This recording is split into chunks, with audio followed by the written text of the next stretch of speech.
Hey, what's up, guys? I'm in here for just a very short period of time because I kind of want to talk about something that I just saw. Michael Dothert over at according to hiphop.com sent me something really the kind of, I would say it was disturbing, but it's not so much disturbing as much as it's revealing in terms of kind of how the black male is treated and dealt with in America. He sent me over this clip. I can't play the clip because I don't want to get caught up on copyright, issues and situations. But it really kind of tripped me out a little bit. The Wu Tang Clan was actually on Good Morning America. I don't know if anybody saw it, but I know what I do see. I see my homeboy Marlon Jones in here. Marlon, that's a bad dude. You're a crazy black man. I still remember you, man, from 20 years ago. But anyway, yeah. So basically, um, the Wu Tang Clan was on Good Morning America, and they censored the shit out of them. They censored like entire blocks of the song. Like I don't know if anybody saw it. If you're on Michael Doffett, how you doing, man? I'm glad you're here, brother. Because you sent me this article you wrote on according to hiphop.com. That's according the number two according to hiphop.com. Michael writes about it, and I'm actually put the link into the chat and also into my face. It's on my Facebook page if you're watching on Facebook, and you can kind of read what Michael said and kind of see the clip. It was crazy. It was literally crazy. Anyway, give me 1 second here. I want to text out to everybody on the text list and let them know that we're going to talk about this because I just felt like it was something we have to talk about as black people. Because I was like, oh my God, my brain's about to go in overdrive because there's a couple of issues here I think need to be broken down to help us kind of understand the sheer niggatry that we just saw from coming out of Good Morning America. I mean, it was just ridiculous what they just did. But by the way, I'm actually texting everybody who's on the list. If you want to be on the list, text my name, text the word Boyce to 31996. That's text my name Boyce to 31996, and you get a text alert when I go live. All right. So here's what I saw. Okay, and if you even want to take a look at go according to hiphop.com, according to number two hiphop.com, you can actually watch it if you want to as well. But actually, before whether you go there or not, now or afterward, I want to sort of break it down. Okay, so here's what happened. Okay, so basically, Wu Tang Clan is on Good Morning America, and I'm like, okay, how the fuck did this happen, right? Like maybe Michael Strahan, his old punk ass is trying to like reconnect to his black roots and prove that he's still keeping it real, even though he's sitting like he's like, I don't know, entertaining soccer moms every morning. But I'm not messing with him. I mean, he's not a punk. I'm joking. Yeah, I wouldn't call him punk ass. Plus, he's big. He probably whoop my ass. But anyway, Michael Strahan, of course, they get the black guy to introduce the other black guys that are on the show. And I don't know if I've seen that many situations where I've seen that many black men on the stage at Good Morning America who were at least half of them weren't gay. So I'm just sitting here like, these are like brothers. I don't know the guys in Wu Tang, but I did meet Method Man, and me and him, I was on, quite frankly, with Stephen A. Smith. Y'all remember that show on ESPN? I was on that show, and I went backstage, and this was one of the weirdest days of my life. It was about 2006, 2007, and I watched this movie the day before called The Great White Hype, and Damon Wayans was the star of the movie. Remember that, where they had the Irish boxer. And the Irish boxer they believed he could beat the black guy. So all the white people got excited and the black dude like knocked his ass out in 10 seconds. And Damon Wayans was in the movie, and Method Man was like his hype man. When he came out to box, Damon Wayans was the boxer. When he came out to fight, Method Man was like the guy with the microphone, kind of breaking it down, getting the crowd all hype. And I remember something happened. Either I had a dream about it the night before, because I saw the movie, or I woke up. I remember waking up thinking, I was like, I wonder what Method Man and Damon Wayans are up to anyway. I kid you not. And that day, out of the blue, did not expect this phone call at all. I got a random phone call from a producer. She says, my name is whatever, from Quite Frankly with Stephen A. Smith, and we want to invite you onto the show. And I said, oh, great. I said, who else will be on the show? She said, and I swear to God, she said Damon Wayans and Method Man. And I was floored by this, blown away. I couldn't believe, because how often do you think about Method Man and Damon Wayans? Like, these are not people that I talk about more than once every 5 years, right? So So I get there, and I remember at that time, that was a time like I was still getting nervous when I would meet really famous people. So I walk in and Damon Wayans is like right there, right? And so I'm kind of like, wow, that's Damon Wayans. This is before I like met a lot of famous people, and I'm sitting there frozen. My lip, I can't, words can't come out of my mouth. And he said, yeah, I saw your book. He was talking about my book. It was called What If George Bush Were a Black Man? And he said, I want to read your book. And I said, okay, yeah, sure, okay, yeah. Like I really didn't know what to say. And then Damon goes on stage with his brother Marlon, and then there was the first segment. Second segment was me and Method Man, and it's probably somewhere on YouTube somewhere if you ever want to look at it. So, so anyway, I was sitting backstage for about 30, 40 minutes with Method Man, who was literally one of the coolest people ever. And we had a great conversation, and we talked about a little bit of everything. He's very intelligent man. So anyway, those are the only guys in the Wu Tang Clan I've ever met. Just Method Man. And anyway, so I'm sitting here, and the thing is, my impression of the Wu Tang Clan is that these are like brothers, like these are real black men that kind of represent, kind of like what brothers can relate to. Like brothers really, now I know they got fans worldwide. I know that, the ladies love them. I know that Chinese people probably love them and white people love them. But, that's like a black man's kind of group, like black men, we kind of hold them dear in a way that other people may not, like we have a lot of respect for them. So anyway, so they're on Good Morning America, and Michael Dothan, who runs according to hiphop.com, that's the number 2, according to hiphop.com, hits me up with his article he wrote about it, and how he was basically talking about how they just censored the hell out of their song. So I was like, okay, well, let me check it out. So first I'm just watching. I'm watching Michael Strahan, kind of awkwardly introduce this group that clearly doesn't typically fit. That's not what you're going to typically see. You're not usually going to see, the Wu Tang Clan on Good Morning America. You're just not. I mean, it's like it's even worse than seeing like Boyce Watkins on Good Morning. Like I don't even. There's never a day I get up and I say, my God, I hope Good Morning America will let me on their show. I might have been on there one time, but it was literally for like 8 seconds or something. It wasn't even like because black men don't usually fit that space. So they're there, they're all ready to go and ready to do their thing and get the respect that they deserve because they're legends in the game. They've been in hip hop for a long time. So they start rapping, and I'm just watching. I'm just enjoying, like the song, but I'm looking for what Michael mentioned to me, and it was even worse than I thought. I mean, they censored the living fuck out of that song to the point where I was like, did somebody just turn off the speaker system? Like, is there a technical difficulty? Like, you at a concert and the sound just goes out and the rapper's like rapping, like first he's like, then it's like, and you feel like you in that part of the movie Pootie Tang. Remember the movie Pootie Tang where Pootie made a song that was because he was so good he didn't need no music. Pootie don't need no music. Pootie don't need no words. Pootie don't need no sound. And Pootie's like just sitting on the microphone, literally not making any noise, and it becomes a hit song. That's what it felt like. It was literally like mind blowing how much these white people just censored the shit out of this song. Now, Michael made a good point. I got to look and see what song it was. I should probably know it. It was one of their more popular songs. Somebody tell me what the name of it was so I can give the name of the song. But it was so hilarious. And it was sort of like, so you could really see where these white people who run shows like Good Morning America, the racist bastards that they are, have basically just been like, okay, this group is about as politically incorrect as they come.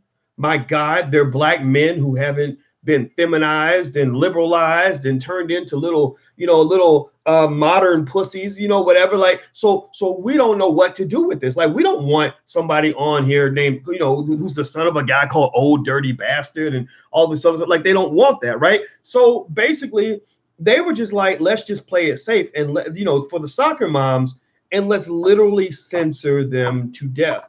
And the thing is, it wasn't just about them censoring the song. I mean, they could have done it more, what's the word, delicately, I guess. They could have done it with a little more respect.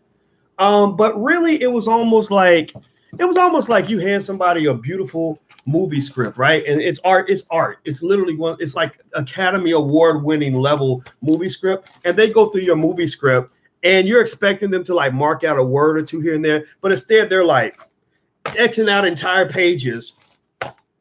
You know, like, okay, we're removing this entire scene. No, we're going to kill this.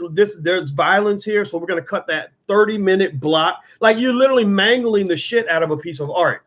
You're mangling art. I mean, that's what it is. I mean, it's like Wu Tang Clan. They are artists. They are not just a bunch of, you know, in the minds of the producers, they're just a bunch of dumb niggas yelling in a microphone. But to people that really respect hip hop, these men are artists. What they created was a masterpiece, you know, no less significant than the Mona Lisa or some sort of piece of European art that you might glorify, right? Or some statue, you know, by, I don't know, Rembrandt or somebody, right? But they don't see black men that way. They kind of see them as a bunch of, you know, prison inmate wannabes that that pretty much just get lucked out on this thing called hip hop, where they can yell on a microphone and make money for it, right? And that's how they see it. And that's how they censored it. They censored it in a way where they were like, we're going to take out literally every single word, phrase, metaphor, analogy, or reference that we think could on any level offend white women, and we're going to just kill it all. Now, on one hand, you know, that, you know, from a practical standpoint, it makes me say, like, if I was advising Wu Tang, I'd be like, well, why the fuck are y'all going on Good Morning America? My God, are we that, like, are we really that desperate for attention on our work that we got to go on the platforms like this? You know, but I understand why. I mean, Good Morning America is a national show, and I'm sure there's people that were excited, but, you know, I would have probably told them, like, no, like, you tell them motherfuckers, like, if they're going to cut your shit, if they're going to take your art and piss all over it, then tell them you're not coming. To have the courage to just say, look, I'm sorry, we'll be on YouTube or wherever the hell we're going to be.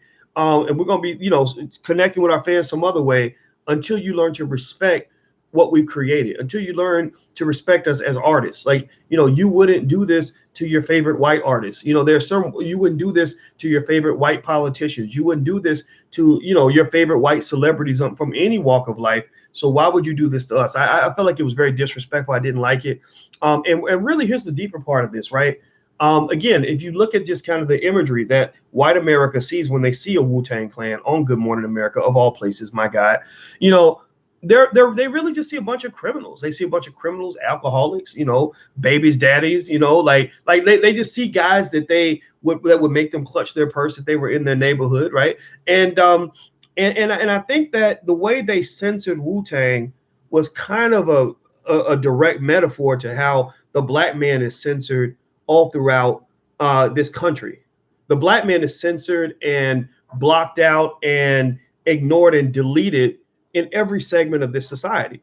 You know, I can't tell you, most black men I know, most of the real men out here who ain't run around feminized and liberalized and into like white people shit, you know, you feel like your whole life you're being told that everything you say, everything you do, every gesture that you commit to is inappropriate. Like, everything about you is your mere existence is a fucking insult to the mainstream of society, right? Just who you are. I mean, you know, and I'm not excluded from that. I mean, my God, in 2008, I literally got banned from CNN for a whole year. For a whole year, my publicist, before I would go on CNN all the time, and then all of a sudden they just, every time I would get booked, they would block me. That's it, you know. So for a year during the Obama presidency, I was banned from CNN.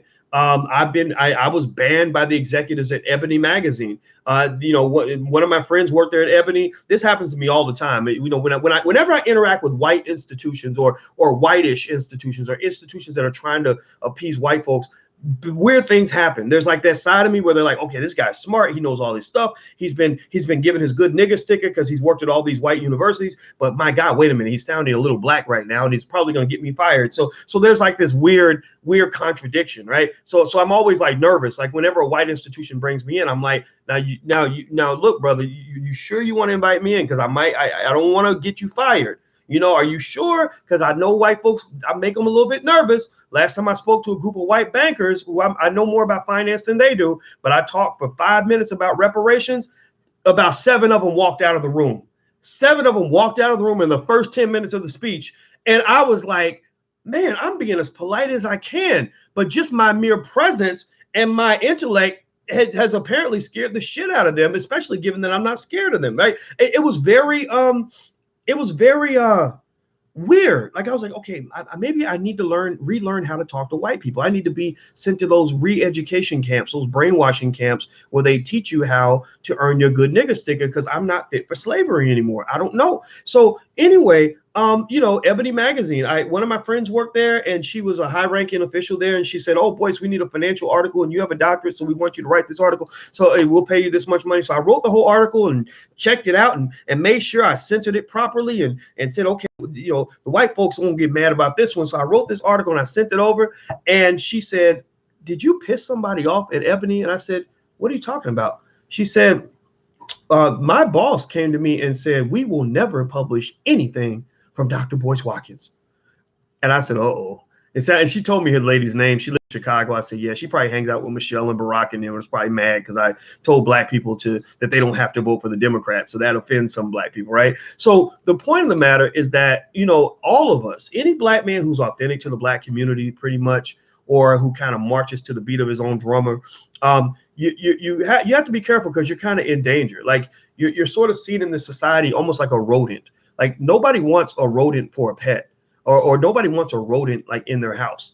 They kill rodents or they hunt rodents, right? That's what so for black men, they kill you or they hunt you, and they kill you or they either kill you, hunt you, or they'll use you, right? If they can't use you, then they'll kill you or they'll hunt you, right? So black men, we're either going to be used by say the prison industrial complex, where they're going to make billions of dollars off of us, or by sports. The NCAA, biggest pimps in America, steal about $1 billion a year from the black community, etc. Or they will hunt you, because they want you in prison, or they want you off the streets, they want you away because they feel safer, or they might just kill you, just like a lot of black men are filling up the morgues. If they're not in prison, they're dead, right? A lot of the black men that we talk about from the 90s and the early 2000s that everybody loves. I was watching the AND1 mixtape tour, and it was, or just sort of wondering like what happened to the AND1 mixtape tour. Y'all remember where they were playing street ball and everything, and they had all these brothers from the street that became legends because they could play street ball so well.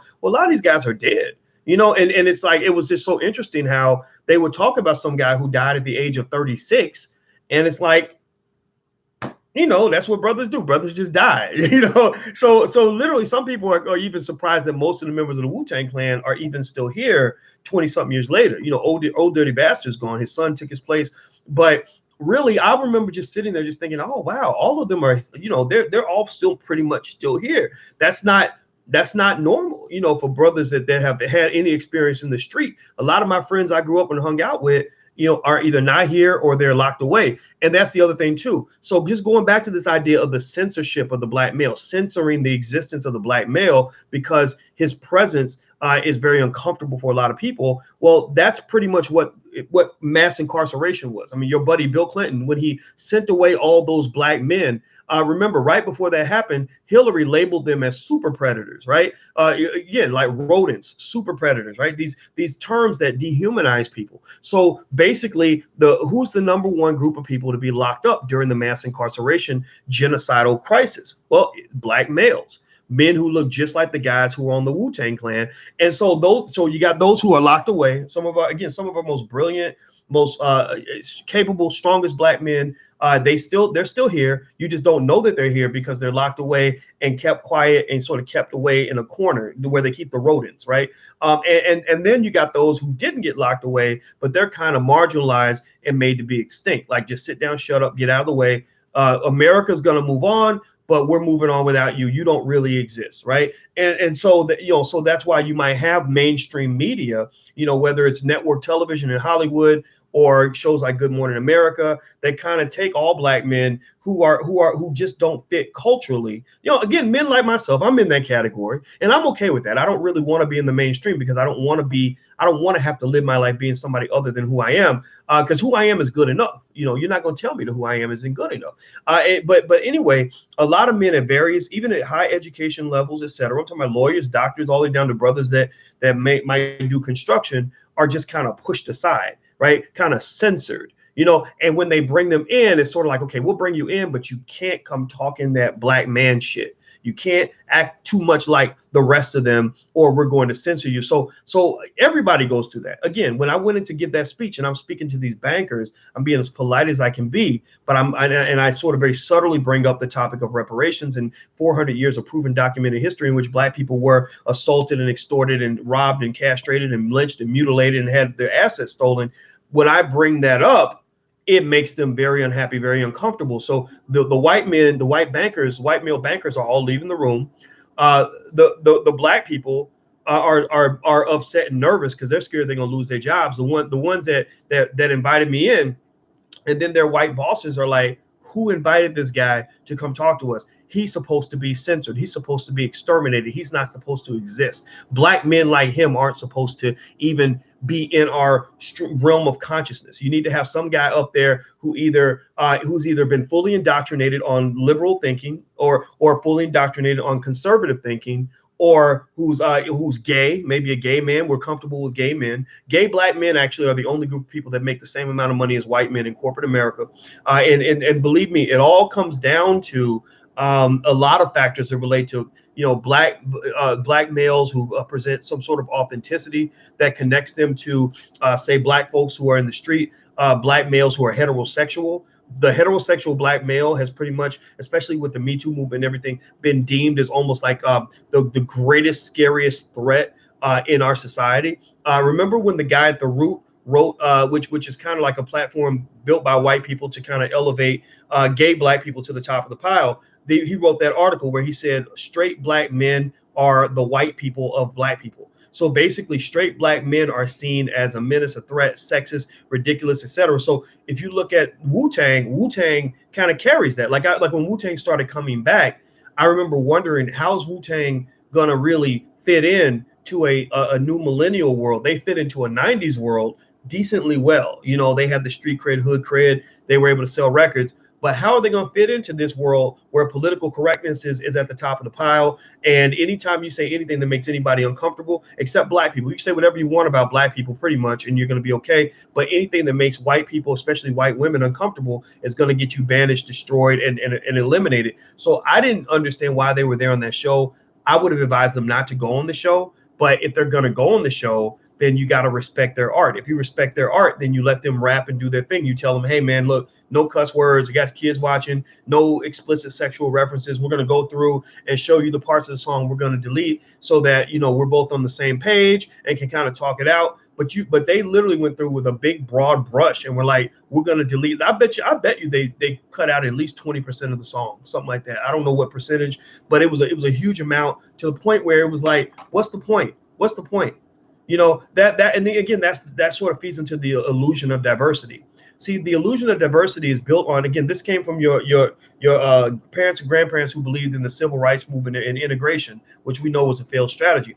The delusion of the illusion, like I said, the illusion of diversity is one where you think that you're achieving diversity because you let somebody in who has a black face. So they're like, we're going to be diverse. We're Good Morning America. We want diversity. We're going to bring in the Wu Tang Clan. Well, the problem is that you're presenting the Wu Tang Clan to a group of racist ass white people all across the Midwest and across the country who get very nervous just by the sight of black men who behave in ways that they don't understand. So when you do that, what you're really telling them is you're not really saying you want to truly embrace diversity. What you're saying is we want to present them, but we want to make them presentable. Right. So presentable means we're going to edit out, half the damn song and do all this other stuff and set all these ground rules. Like, if you want to be around these white folks, then you're going to have to behave. If you misbehave, like these other little black boys out here, then we don't want you back. Right. And I say little black boys because I remember being in school and having like white female school teachers. The biggest conflict in the world is typically in school between the young black boy and the white female school teacher, because his very existence, anything he brings to the table that's like natural to who he is and where he comes from, is usually going to be very offensive to her. And what she's going to do is she's going to try to stamp it out of him. She's going to tell his mother that he's not smart enough. She's going to try to get him put on Ritalin so he'll sit down down and shut up. She's going to try to get him kicked out of school if he won't calm down then. So basically what happens is the greatness and the uniqueness of the black male constantly runs into conflict with the controlling and the constraints of the white oppressive system. And that's why you end up with so many black boys filling up the hallways in detention. That's why you go to detention, it's filled with what? Black males. You go to prison, it's filled with what? Black males. You know, and so ultimately Wu Tang kind of represents a lot of that. Like I bet you that they have a ton of friends in Rikers and everywhere else. And they understand, like they were the lucky ones. They were somehow they didn't end up like a lot of their friends did. But I bet you if you ask them, like name all the black male friends you have who are either in prison or dead, they would be talking all day long. They would have a list like 2 or 3 pages long of all the people they loved and grew up with who are dead or in prison. And remember, these are not individuals who are just bad people. These are prisoners of war. These are prisoners of war. You know, they probably have friends that were locked up by the Democratic Party's leader, Bill Clinton, you know, for like minor nonviolent drug possession in 1998 and haven't been home since that time, haven't seen their kids since the 90s, you know. So basically, this isn't normal. Nobody else, there's no other group of people in America, not black women, not white women, not white men, nobody, not immigrants and Hispanics, nobody in America that can really tell the story that black men can tell about their friends and how common it is to be able to say, oh yeah, I got 4 or 5 friends that are, you know, that are dead or in prison. You know, I can even myself, for example, let me see. My biological father was sent to prison for drugs. My brother, which was his son, was sent to prison for drugs. My homeboy, my best friend, Greg Wilkins, was shot in the head in front of his daughter, and it was drug related, although he did not sell drugs. And the list goes on and on. I can keep going down the list in terms of people that I've seen go through things like that. And here I am. I'm one of the lucky ones, right? And I'm just one guy.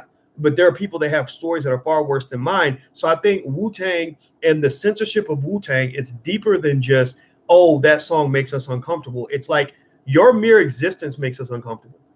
Like the fact that you're fucking breathing makes us uncomfortable. The fact that your black ass is even in our studio stinking up the place makes us uncomfortable.